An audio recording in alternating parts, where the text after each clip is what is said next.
Donc, je disais que nous sommes très heureux de vous accueillir aujourd'hui, très nombreux, à ce webinaire. Ce webinaire intitulé Libérer le plein potentiel des médias en Afrique francophone. Il est bien sûr organisé par la DV Freedom. La DV Freedom, c'est le think tank de la Deutsche Welle Academy. Cette rencontre s'inscrit dans notre série régionale et aujourd'hui, nous souhaitons explorer les complexités du soutien aux médias en Afrique francophone. Moi, je suis Bourema Sadouka, je suis manager de projet de développement média au sein de l'équipe Sahel de la Deutsche Welle Academy et je suis très heureux d'animer ce panel, de le co-modérer avec mes collègues Sania Bischoff et Inès Dreff. Avant de commencer, nous aimerions vous donner quelques détails techniques sur comment est-ce que cela va se passer. Nous avons prévu une interprétation simultanée en français et en anglais. La langue principale de ce webinaire est bien entendu le français, mais il y aura quelques interventions qui seront faites dans la langue anglaise. Pour écouter dans votre langue préférée, activez le canal d'interprétation qui se trouve dans l'icône du globe dans la barre inférieure de cette plateforme. Ceux qui comprennent les deux langues peuvent rester sur ce canal. Ceux qui préfèrent uniquement le français doivent sélectionner le français. Quant à ceux d'entre nous qui préfèrent uniquement l'anglais, ils doivent sélectionner l'anglais, of course. Une fois que tout est configuré, vous n'avez aucun changement nécessaire à faire. Ces informations seront également partagées dans le chat et nous restons bien sûr disponibles pour répondre à vos questions. Pour ce webinaire, nous avons un et nous souhaitons que ce soit des échanges beaucoup interactifs. Donc, nous attendons vos questions, vos commentaires, vos suggestions dans l'espace questions et réponses. Je précise bien dans l'espace questions et réponses. Et c'est accessible aussi dans la barre inférieure.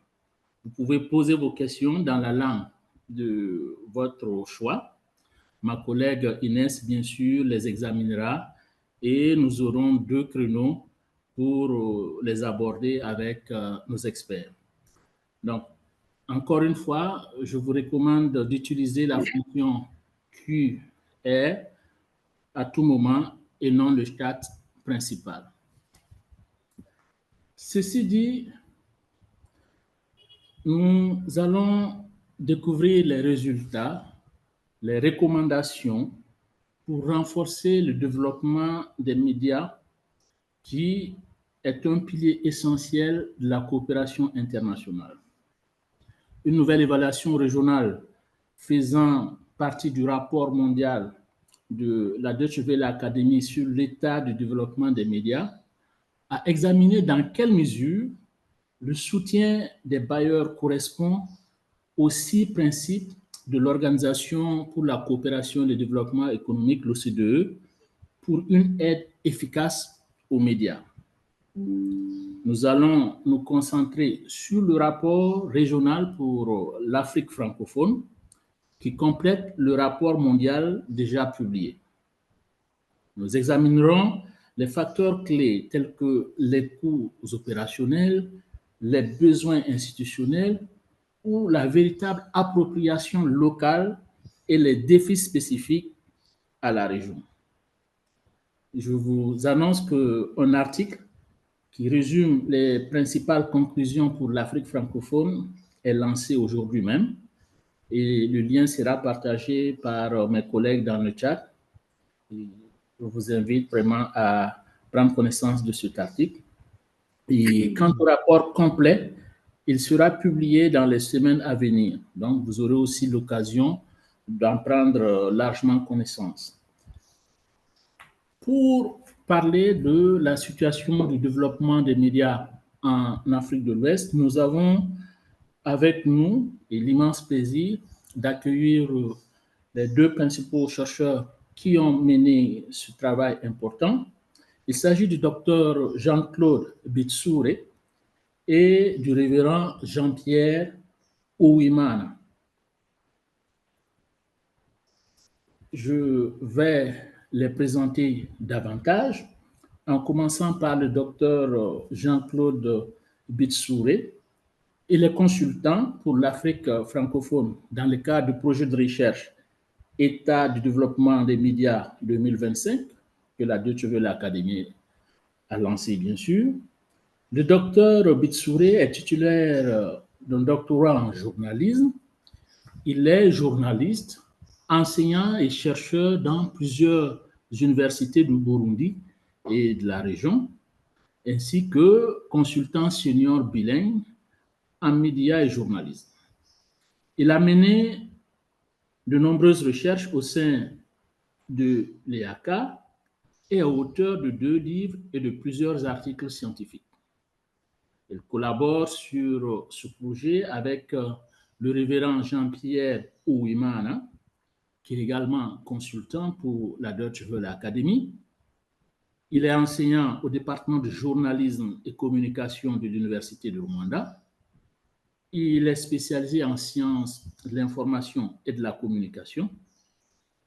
Le révérend Ouimana a travaillé avec diverses universités et centres de formation dans plusieurs pays et est président du réseau des enseignants en journalisme du Rwanda et vice-président du conseil des commissaires de la Rwanda Media Commission. Bienvenue à vous. Nous sommes très heureux de vous avoir parmi nous.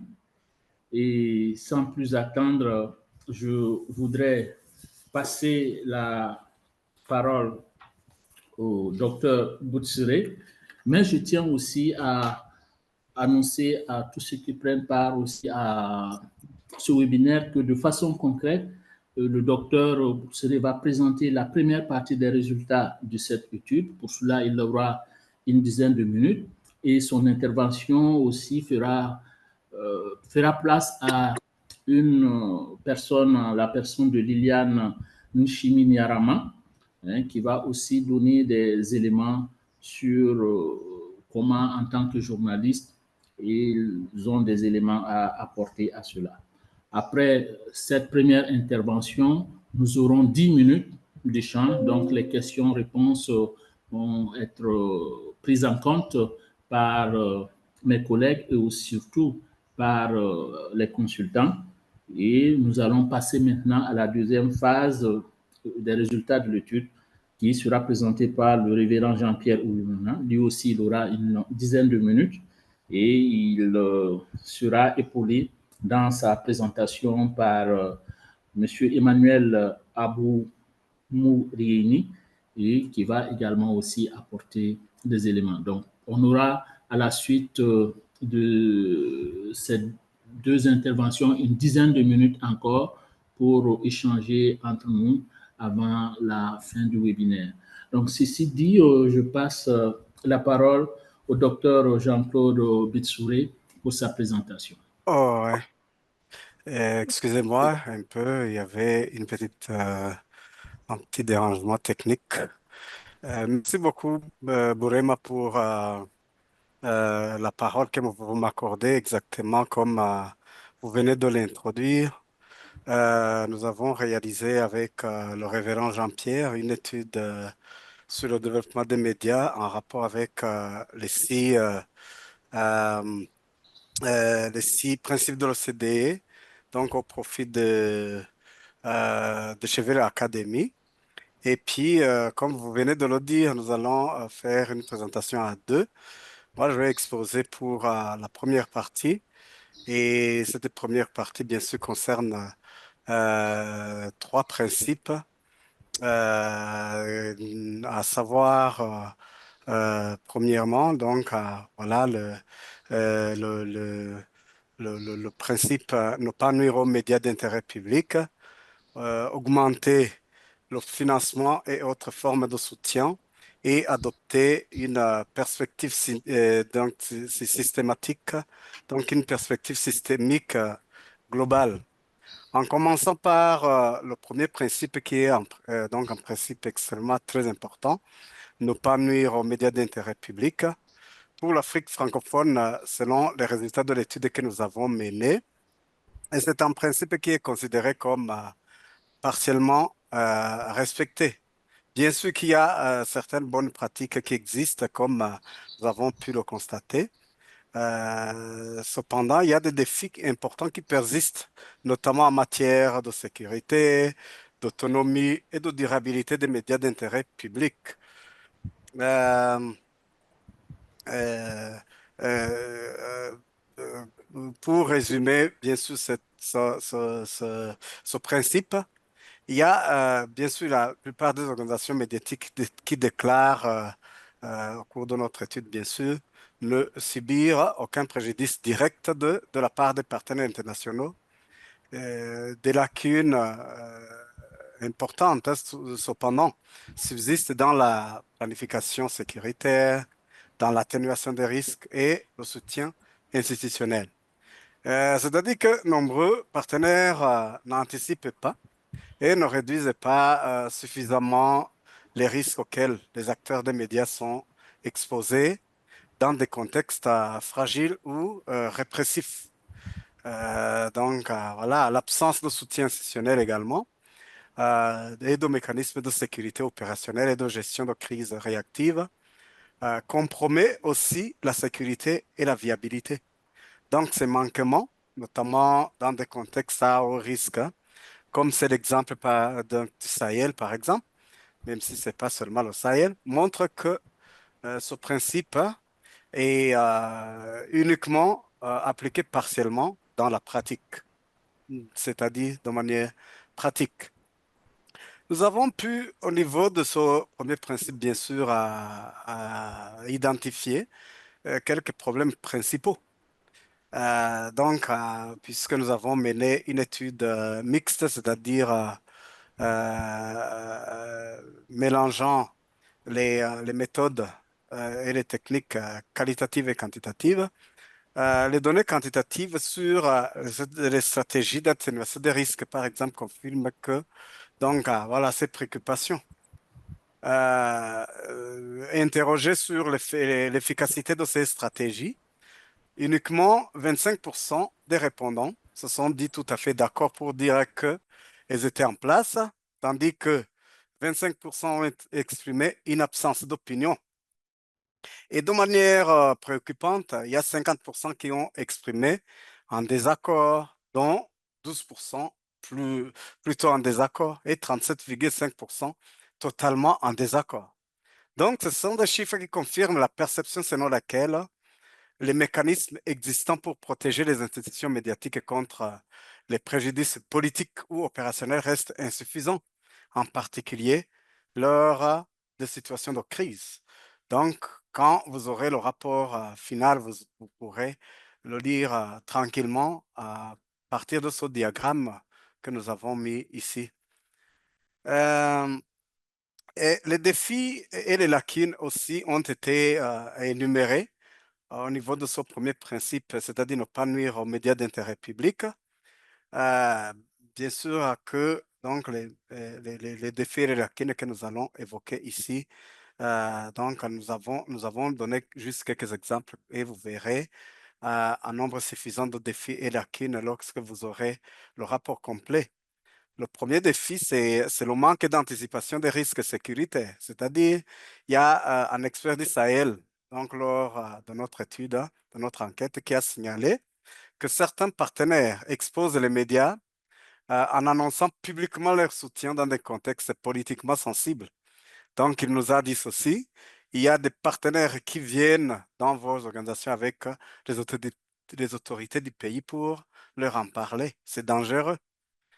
Et le deuxième défi, c'est l'absence de réponse d'urgence.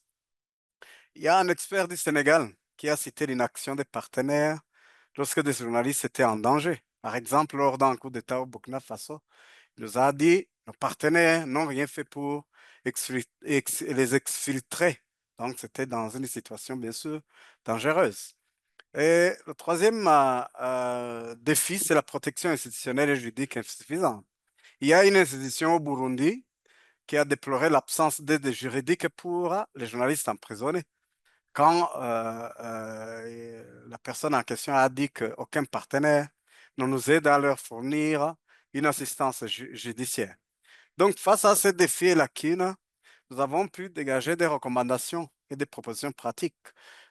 Donc, la première recommandation, c'est de développer des protocoles de sécurité et des mécanismes de réponse. C'est-à-dire qu'il faut établir des protocoles financés pour protéger les journalistes à risque, c'est-à-dire qui subissent des risques juridiques, physiques ou numériques. Et il faut, donc, sur ce point, inclure l'exfiltration et l'aide juridique rapide dans les accords de projet.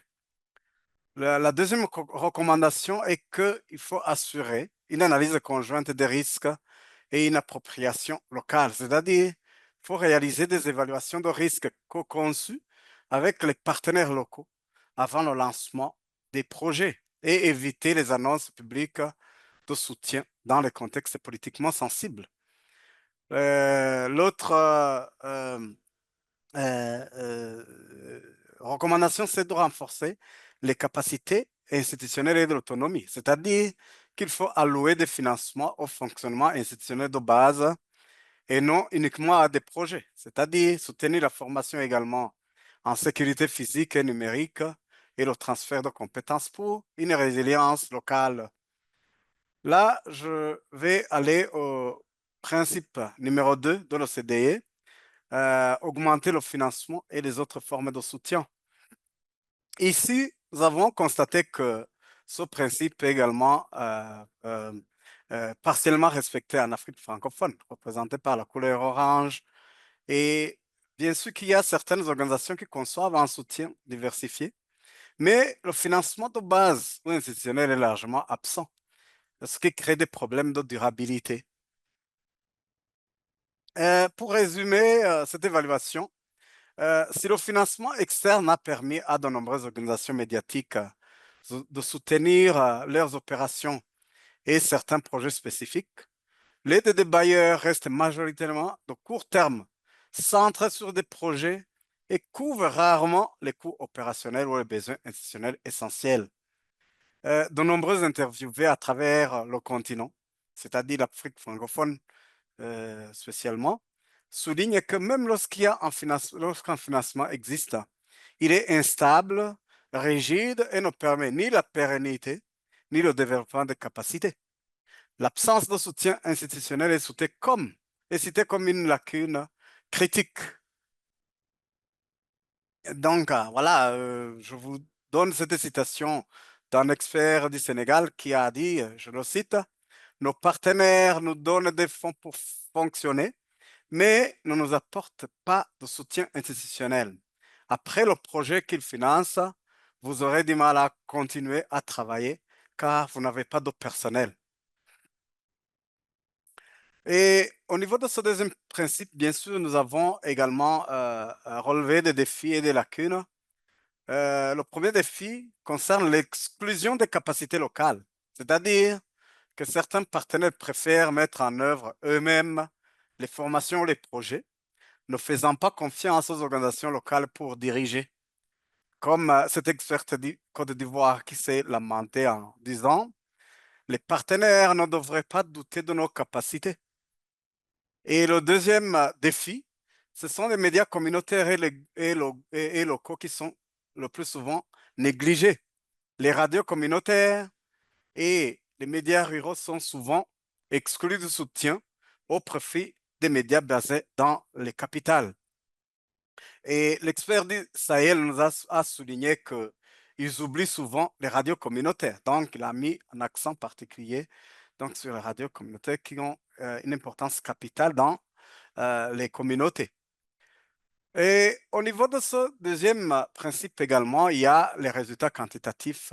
Donc, euh, concernent la sensibilisation à l'assistance en matière de sécurité qui relève les faiblesses supplémentaires. Parce que 60% des répondants ne sont pas du tout d'accord. Et 20% sont plutôt d'accord quant à leur connaissance de mécanismes d'assistance en matière de sécurité pour les médias, tandis que seulement 20% sont plutôt d'accord.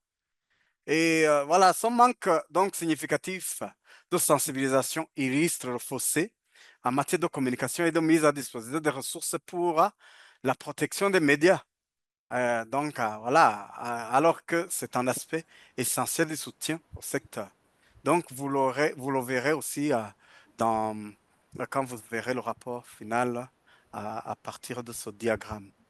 Et Jean-Claude, Jean-Claude, oui, s'il vous plaît, il faudra un peu accélérer parce que là, d'accord. le détail est trop et nous risquons D'accord, de ne pas d'accord, être d'accord. dans le Je vais aux recommandations par rapport à ce principe. Les bailleurs devraient consacrer donc à 30 à 50% de leur soutien donc au financement institutionnel. Et également, ils devraient augmenter le soutien aux médias communautaires et locaux.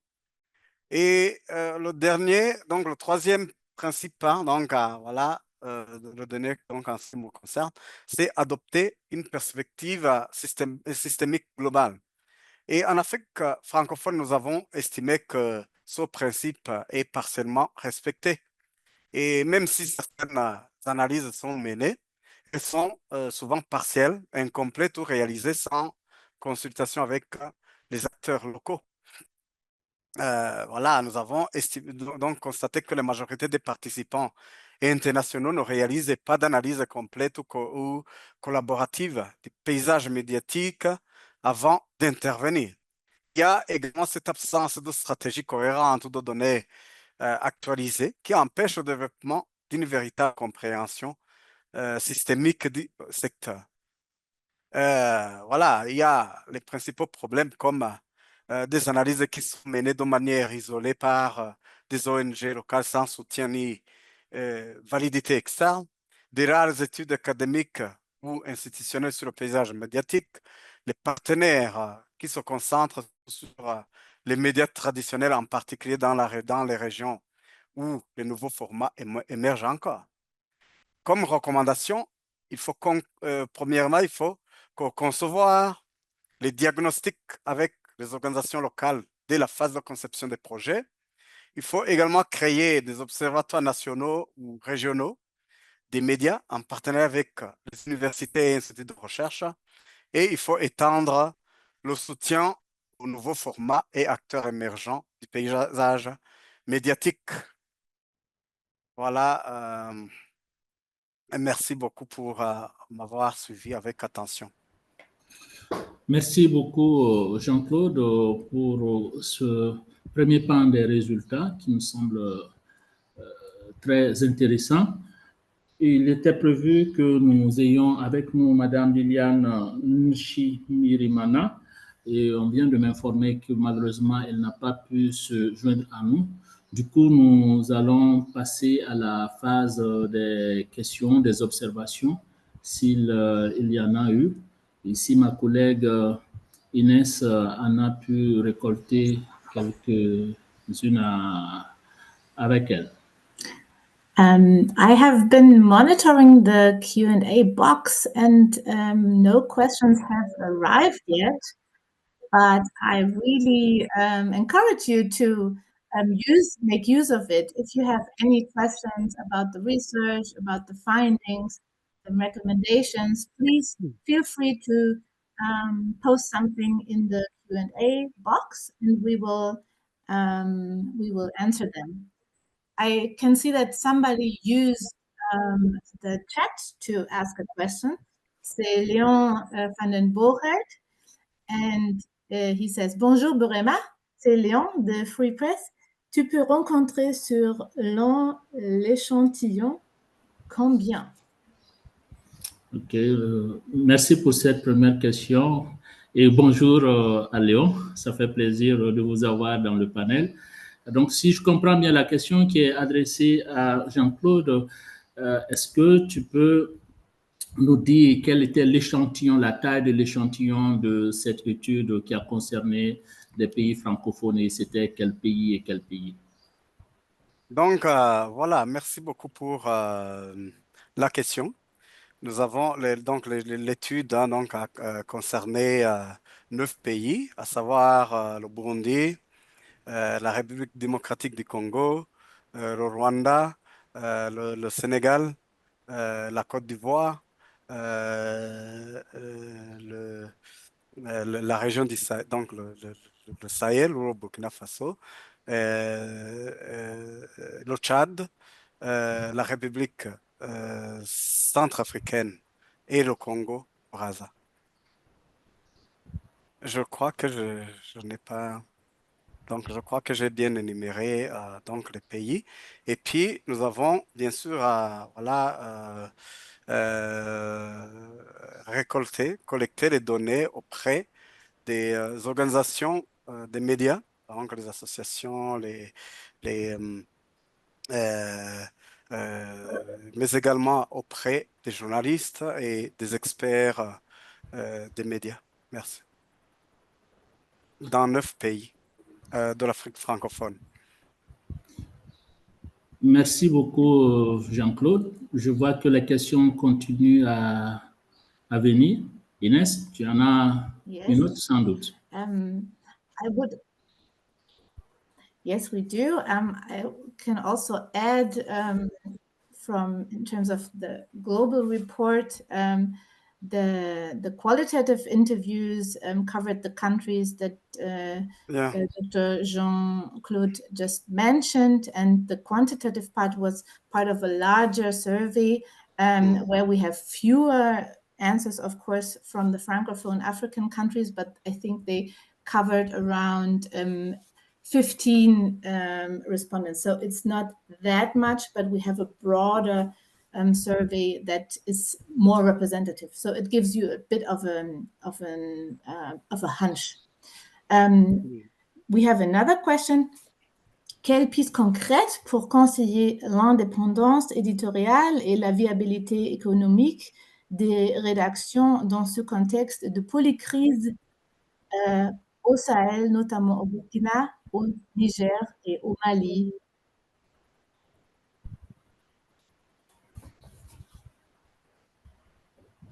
Maybe Jean-Claude, you can say something about that. Pardon. Au fait, pour la viabilité des médias, donc nous constatons bien sûr exactement que en Afrique francophone, la viabilité économique et financière est trop rigide, trop fragile. Nous constatons qu'il y a de faibles revenus publicitaires, des diminutions des financements des bailleurs, avec notamment donc dans les zones, surtout dans les zones rurales, hein, donc où bien sûr avec le COVID-19 qui est venu pour donc enfoncer le clou. Parce qu'il y a donc cette crise économique des médias qui s'est accentuée. Donc, actuellement, je pense que pour pallier à ce défi, il faut notamment que les médias puissent donc voilà, se concentrer sur des activités, notamment numériques, hein. Donc, pour voilà, notamment les marchés publicitaires numériques pour renforcer donc leurs économies, puisque aujourd'hui, les bailleurs traditionnels commencent à, à se retirer petit à petit. Donc, suite au contexte difficile donc, voilà, qui s'observe au monde, notamment avec des prises de position des dirigeants comme aux États-Unis, par exemple, avec Donald Trump, vous avez vu que donc l'environnement économique mondial a été bouleversé, y compris donc pour les médias. Merci. Okay, we have even more questions coming in, and I try to answer them now via the Q&A box and the chat so that we can move forward and also hear from Reverend Jean-Pierre. So, Burema. Merci beaucoup, Inès. Nous n'oublions pas toutes ces questions et tous ces commentaires qui ont été postés. Nous vous en remercions. Nous allons poursuivre avec le programme en espérant avoir le temps à la fin pour répondre au maximum de questions. Cette fois-ci, nous allons demander au révérend Jean-Pierre de bien vouloir nous présenter assez succinctement la deuxième partie des résultats afin que nous disposions de plus de temps pour les échanges. Merci. Excusez-moi, Bourema, Oui. excusez-moi un peu. Donc, il y a Liliane qui voulait intervenir un tout petit peu, peut-être une minute, parce qu'elle vient de me dire qu'elle est en ligne. Je ne sais pas si elle est là.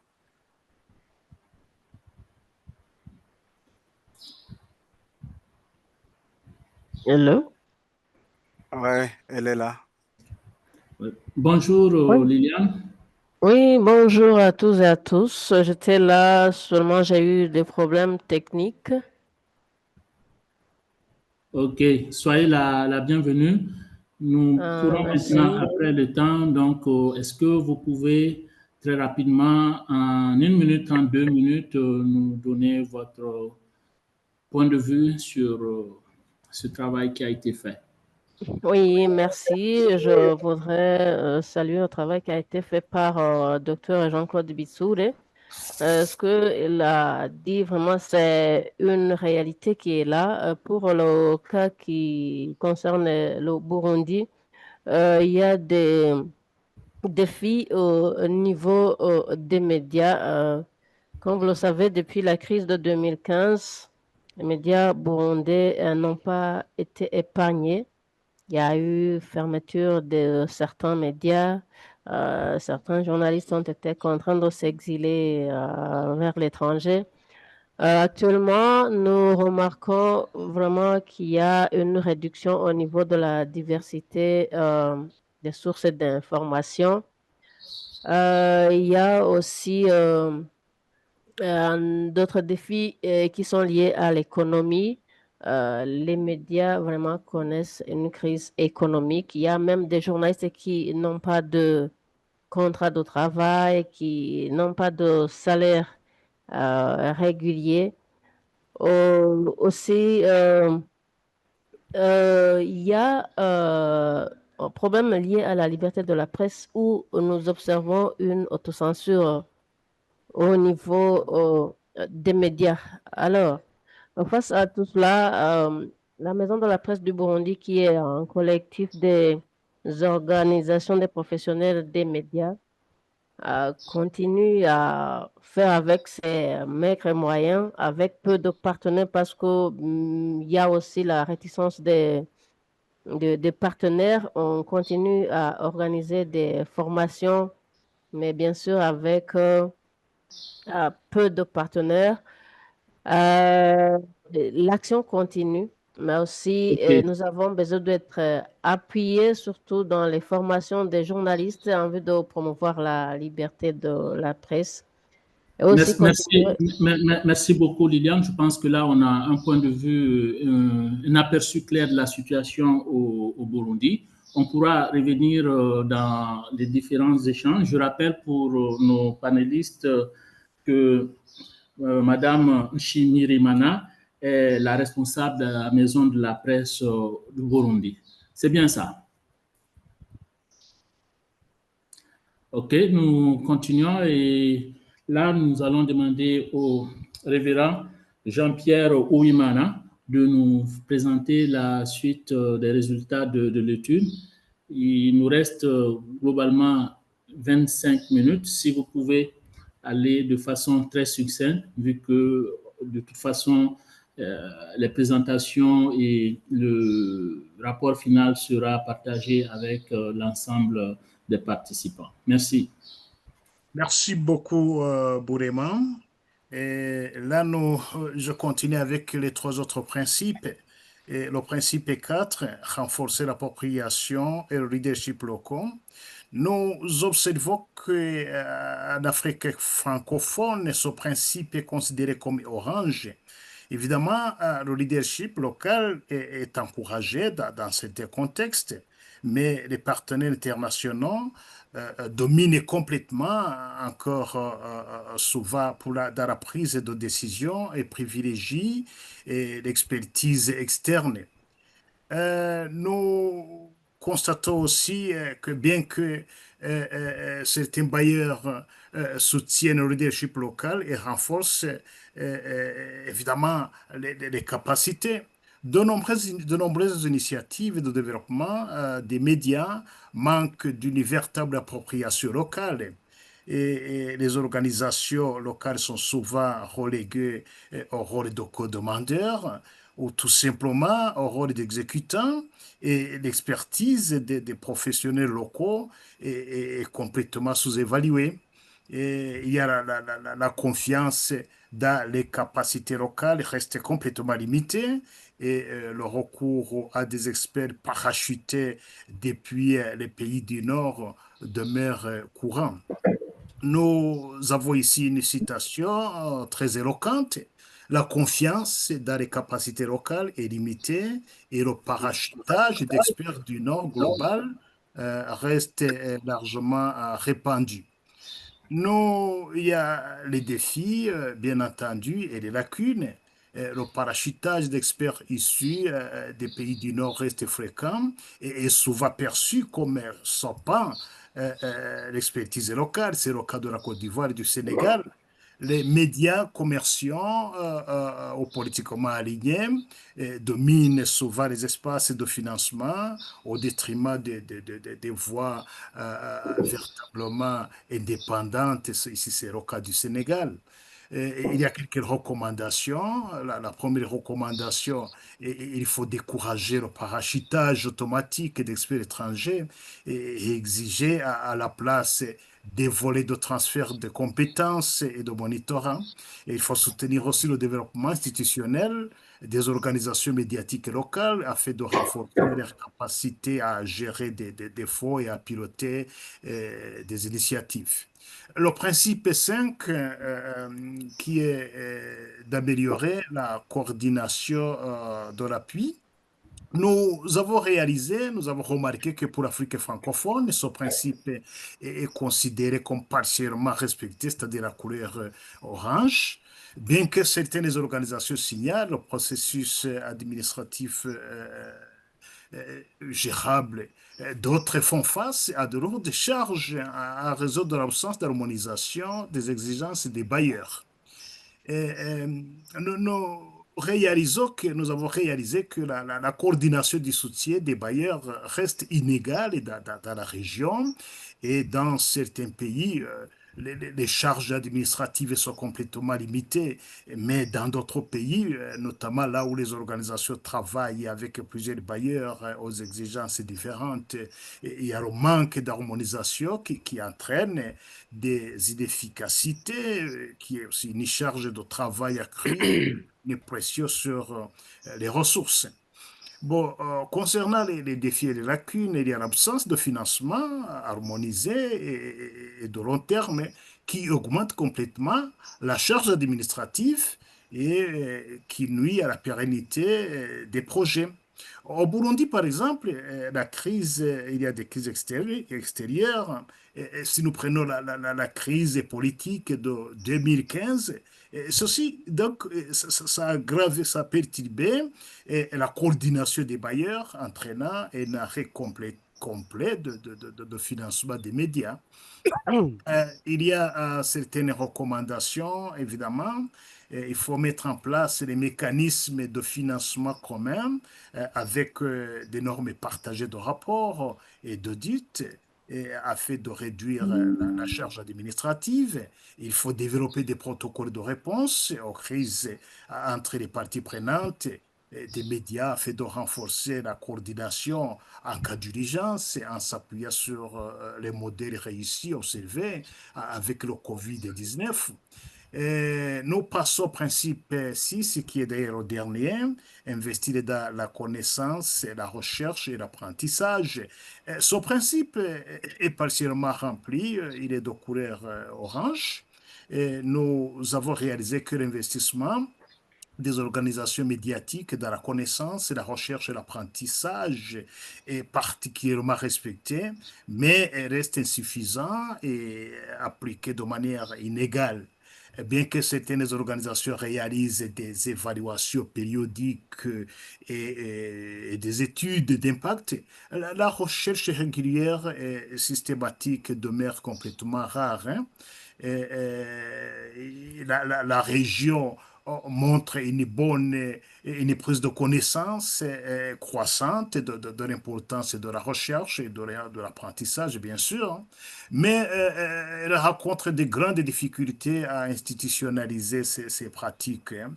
Les organisations s'appuient souvent sur les évaluations en fait de projet plutôt que sur une recherche continue.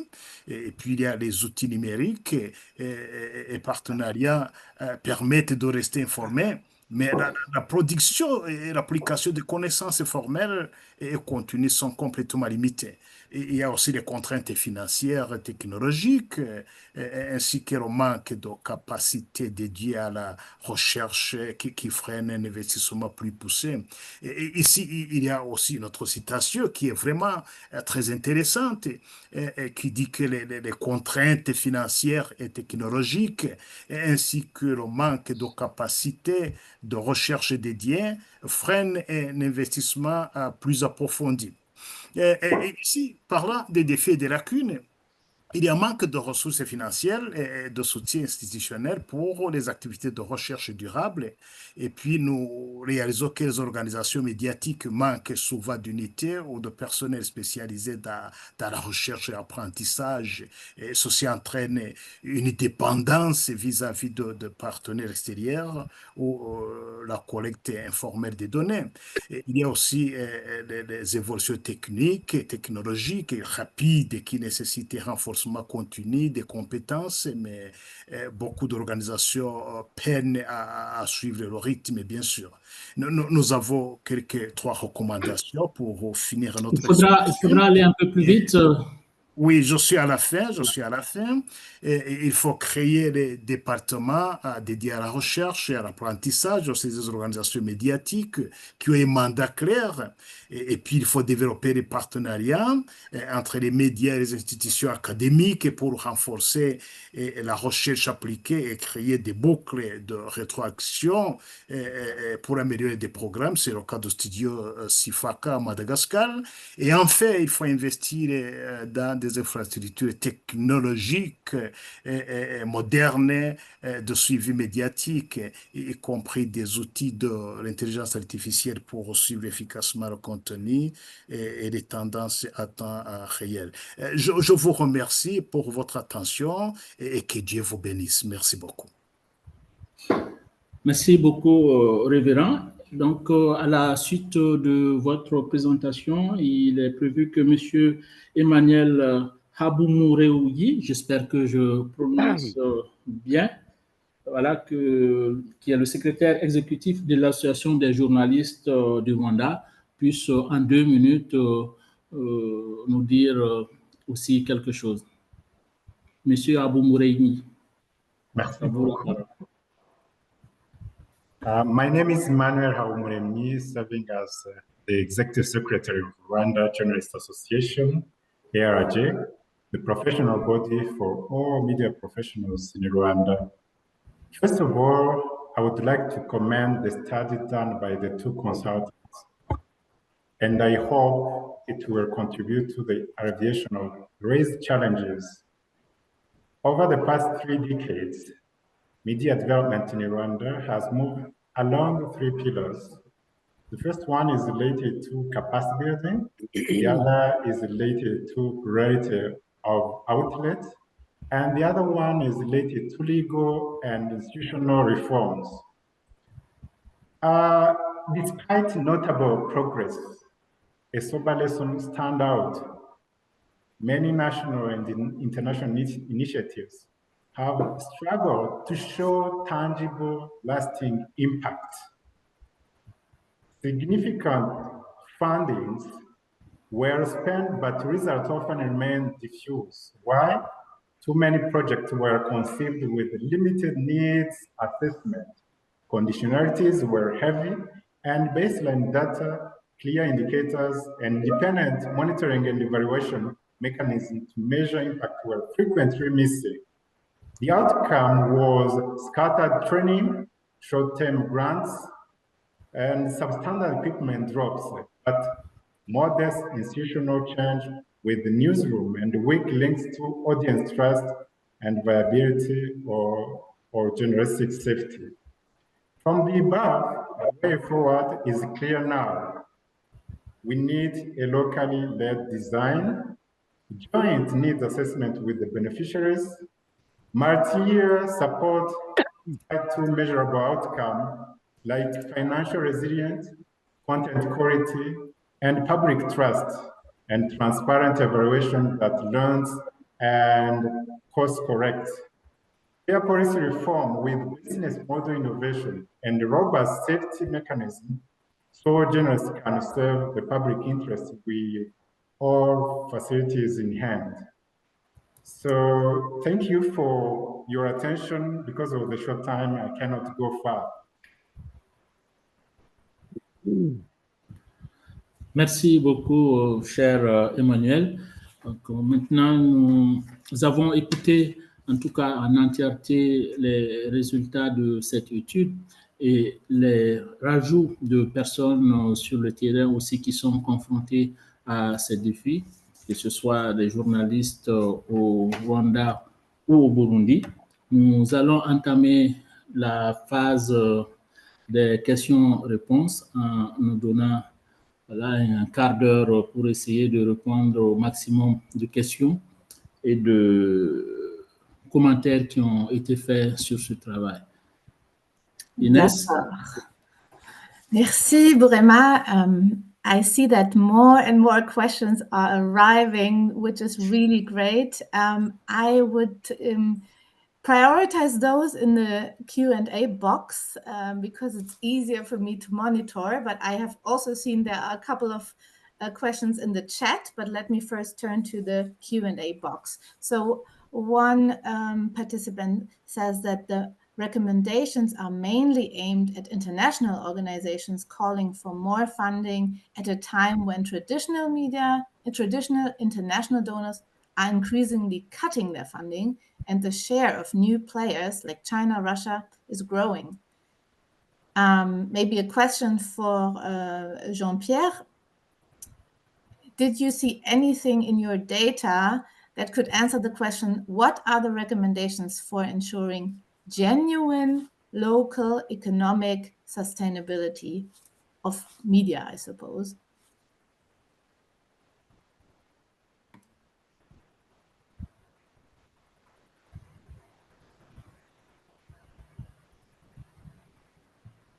Jean-Pierre? Hello? Yes. Oui, les recommandations spécialement concernant la viabilité au niveau local. La première grande recommandation, il faut complètement que les bailleurs de fonds permettent les initiatives complètement locales, qu'il n'y ait pas ce genre d'experts qui viennent de l'extérieur pour faire un peu la loi, pour envoyer le budget et en même temps suivre le budget. Et il faut laisser les mains libres de gestion complètement aux médias locaux. Ça, c'est la première recommandation. Et puis, il faut aider au niveau de renforcement des capacités, et du moins pour permettre aux initiatives locales de pouvoir gérer leurs moyens, de pouvoir gérer leur financement. C'est spécialement ces deux grandes recommandations qui sont revenues dans l'étude pour qu'il y ait cette émergence des institutions médiatiques locales. Merci. Merci beaucoup. Et il y a une autre question, c'est pour les deux ou même pour Monsieur Abou Mouremi et Madame Liliane. vous avez parlé de nouveaux acteurs qui émergent dans ce paysage médiatique. Lesquels? Jean-Claude, tu veux répondre? Mhm. Merci pour la question. J'ai parlé exactement de nouveaux leaders, donc de nouveaux acteurs médiatiques qui émergent. Nous voyons par exemple donc les journalistes numériques qui utilisent donc donc qui exploitent le journalisme citoyen. Donc, avec des plateformes donc, comme le journalisme mobile, par exemple, nous avons des influenceurs également qui sont beaucoup suivis et qui donnent des informations et qui sont suivis beaucoup plus que les médias, même si, bien sûr, il y a des défis, hein, donc, parce que le plus souvent, les informations de ces nouveaux acteurs, puisqu'ils sont peu encadrés, donc, voilà. C'est plutôt sur les plateformes des informations biaisées, des informations non vérifiées, des fake news, des désinformations, donc qu'ils mettent en place. Et donc, je voudrais, donc, voilà, il faudrait que ces nouveaux acteurs soient bien encadrés, formés. Donc, voilà, c'est-à-dire aux règles professionnelles du journalisme hein, pour produire une information vérifiée, puisque le danger est qu'ils sont suivis par un grand nombre d'individus. Si ils publient des informations donc erronées ou biaisées ou de fausses informations ou la désinformation, surtout dans des contextes sensibles, hein, donc comme les élections ou en cas de guerre, donc vous comprenez très bien que le danger est grand. Donc, les ravages peuvent donc être très nombreux. Raison pour laquelle donc ces acteurs comme donc ces jeunes qui s'intéressent aux médias sociaux, comme les youtubeurs ou les influenceurs, etc., donc doivent être encadrés. Merci. Merci beaucoup, Jean-Claude. Il y a une autre question in English. Hi, this is Nicola Harford from iMedia Associates. It is a really interesting and timely report. Thank you. I would like to know if any of the findings were surprising or unexpected. And if so, why? A very interesting question. So Jean-Pierre and Jean-Claude, what findings did you find surprising or unexpected?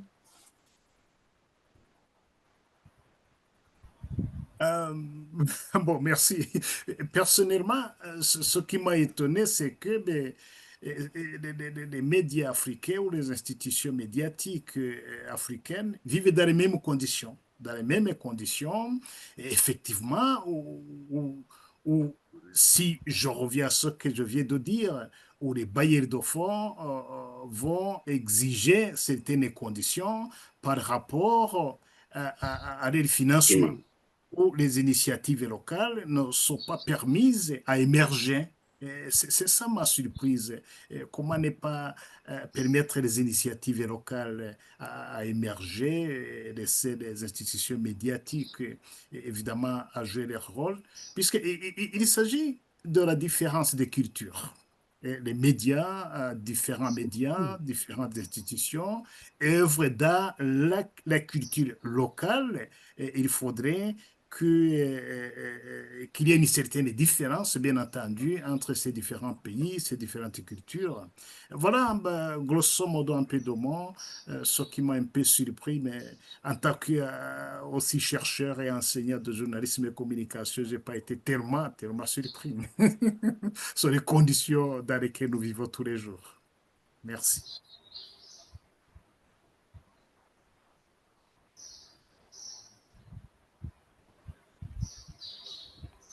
Merci beaucoup. Jean-Claude, Oui. quelques impressions de toi? Quelques impressions, c'est que, bon, je ne vais pas répéter ce que Jean-Pierre a dit, mais c'est presque la même chose puisque les réalités sont les mêmes Donc les médias vivent donc les mêmes réalités au sein donc au niveau de l'Afrique francophone, puisque, comme vous le savez, il y a toujours un rapport entre l'évolution de l'écosystème médiatique et l'évolution des systèmes politiques dans le pays où ils opèrent. C'est-à-dire que si nous essayons de voir avec les systèmes politiques donc africains sont presque les mêmes et les médias doivent suivre également voilà le même rythme, hein. Voilà une situation de censure, la peur d'aborder certains sujets sensibles comme la corruption, des sujets politiques, des sujets judiciaires, etc., pour éviter donc des poursuites ou un harcèlement quelconque. Donc voilà, c'est ça qui m'a impressionné, mais qui ne m'a pas, voilà, ça m'a pas étonné. Donc rien ne m'a étonné, mais voilà, les réalités sont presque les mêmes partout en Afrique. Merci.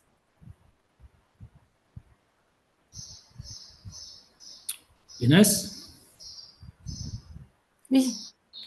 Oui, je voudrais, si tu le permets, profiter de cette réponse de Jean-Claude, rebondir sur une question qui malheureusement n'est pas allée dans le QR, qui est dans le chat. Elle est de M. Aruna Drabo de Faso Tchèque, au Burkina Faso, et membre de la plateforme africaine des fact-checkers francophones.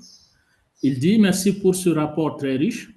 Et dans le contexte du Sahel marqué par les ruptures de l'ordre constitutionnel, un nouvel ordre médiatique a émergé, celui du journalisme patriotique.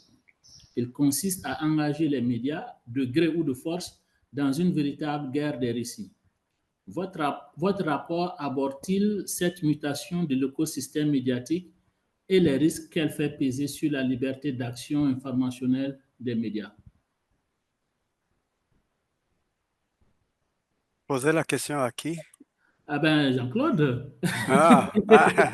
Oui. Merci pour la question, bien sûr. Vous savez, comme je l'ai dit il y a quelques minutes, hein, voilà, l'évolution des médias suit toujours, voilà, et toujours l'évolution politique des pays dans lesquels ils opèrent. Vous vous souvenez, après les indépendances, ce qu'on a appelé le journalisme dopé, avec, voilà, en Afrique, des médias, des médias, voilà, publics ou gouvernementaux uniquement.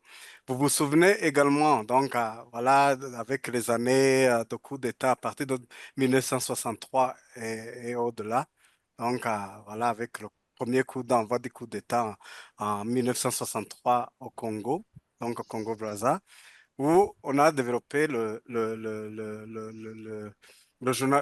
principe de journalisme dopé. Donc, c'est une façon, une manière des régimes, notamment les régimes autoritaires, de pouvoir, bien sûr, maîtriser ou maintenir ou museler les journalistes pour les intimider, pour détourner leur attention sur des sujets sensibles comme l'insécurité, comme les violations des droits humains, comme le manque d'indépendance judiciaire, etc., pour les détourner et pour créer voilà euh, euh, quelque chose pour détourner l'attention, pour que les médias ne s'intéressent pas à ces sujets de préoccupation première. Donc, c'est juste une manière pour moi d'éviter que les médias ne puissent pas être trop critiques envers le pouvoir. Merci. Merci. Merci beaucoup, Jean-Claude. Inès, il est exactement 13h à Bonn, 11h en temps universel. On va s'accorder juste, si vous le permettez, quelques minutes pour répondre rapidement à 2 ou 3 questions que tu as dans la partie réservée à questions et réponses.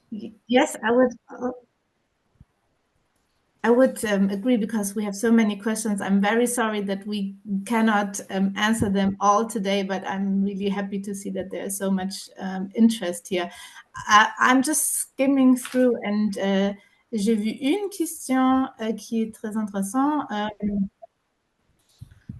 Vu la disparité des réalités entre le Sahel et l'Afrique centrale, quelles recommandations pour créer des ponts de collaboration et partenariat entre les deux zones?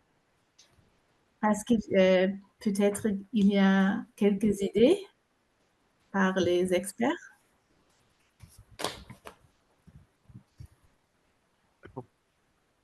Vous pouvez répéter un peu? Oui.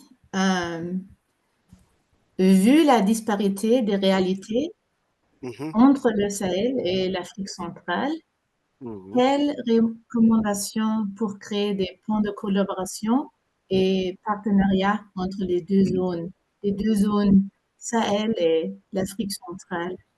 Je peux rapidement donc donner quelques recommandations par rapport à cette question. D'abord, pour pour rapprocher les deux zones, il faut que les journalistes des deux endroits puissent identifier les enjeux communs, comme la jeunesse et l'emploi, comme des sujets comme la sécurité et la gouvernance, les changements climatiques. Deuxième recommandation, c'est qu'ils peuvent renforcer les échanges interrégionaux en organisant des forums régionaux communs, par exemple, en mettant en place des réseaux des médias interrégionaux. Et puis, ils peuvent également donc, voilà, instaurer la coopération sud-sud. Donc, voilà, en mettant en place, par exemple, des projets conjoints. Et puis, l'autre recommandation, c'est que les médias de ces deux zones puissent donc voilà, essayer la mobilité et le jumelage entre les médias. Et aussi, il faut que ces médias puissent mettre en place des plateformes numériques communes et les gérer ensemble. Donc je crois que euh, tout ça pourrait rapprocher les médias de deux zones. Merci. Bien. Merci beaucoup, Jean-Claude. Il est 13 heures passées de 3 minutes et nous arrivons à la fin de ce webinaire. Mais avant, nous tenions à dire un grand merci à tous les intervenants, en particulier au docteur Jean-Claude et au révérend Jean-Pierre, pour leur présentation et pour avoir partagé les principales conclusions de cette étude. Nous avons à consulter le rapport complet qui sera publié dans les semaines à venir. En attendant, nous vous recommandons de lire l'article partagé au début de cette réunion. Nous disons également merci à vous, tous les participants qui avez pris de votre temps et vous qui avez activement contribué dans le chat et dans les questions-réponses. On n'a pas pu répondre à toutes les questions. Vous voudrez nous en excuser. Cela témoigne aussi de l'intérêt du sujet et de la nécessité aussi d'avoir d'autres cadres de réflexion pour approfondir et enrichir ce travail.